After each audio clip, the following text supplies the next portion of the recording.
please welcome, meet, and know Adam Kokesh. He is the host. Now, what is Adam versus the Man? I do a web show, a podcast 5 days a week, and a YouTube channel.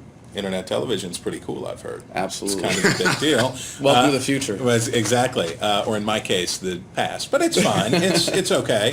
And Juan Williams is with us still. And Juan, you're a resident of this district, right? I am. I live in the district. And I'm sorry to hear that. I do. Guns are not generally considered cool here, despite recent court cases. The Heller case came up, and what the Heller case said was that the rules here were too restrictive, in fact, and that you have the right to own a gun in the District of Columbia. But I must tell you, it would still be hard for you or for Adam to find a place that sells a gun. Right, you can't buy. You can't buy. I live in Virginia where they got guns, but it's hard in D.C. So Adam, in D.C., if you were going to Charleston, West Virginia, you could walk down the street without any fear of much with a weapon held out in the open. In Washington, D.C., it's a different story. Well, unfortunately, even that's not quite true, because throughout the nation, we have a police state that's out of control, where officers act with immunity oftentimes and don't respect the individual right to keep and bear arms. We've seen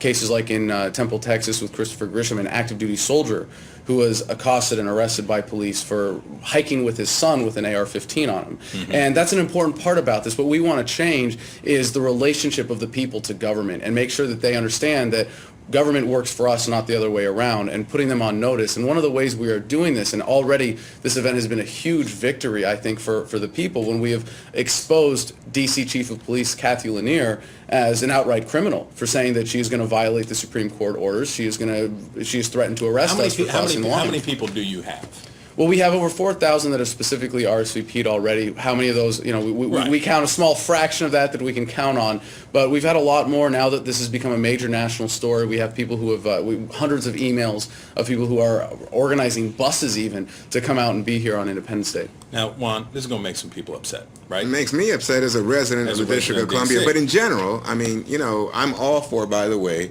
your idea of holding government accountable. But I think the idea that you would have people marching through the streets with guns, especially in Washington where we're so polarized and everybody's angry at everybody, it sounds like an invitation to bloodshed. Well, that's a typical argument that a liberal would make if you believe that guns are dangerous, that guns are inherently dangerous as inanimate objects.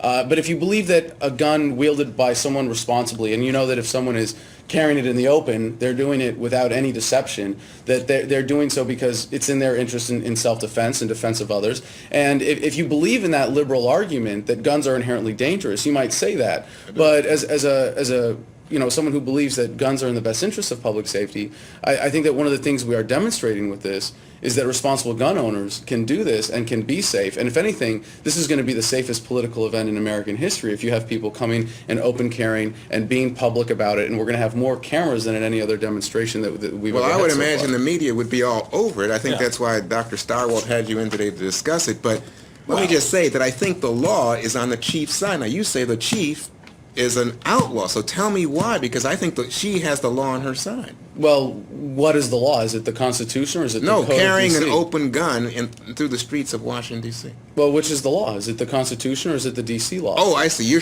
saying you don't agree with the D.C. law and you decide that you unilaterally can thwart that law. No, I believe that the Constitution is the supreme law of the land. Yeah, and the Constitution says you have a right to bear arms, but that, and according to the Heller decision by the Supreme Court, local jurisdictions do have a right to put limits in terms of how guns are bought, purchased, carried, concealed in their district. All right, so it's scheduled for the 4th of July, right? Yes, sir.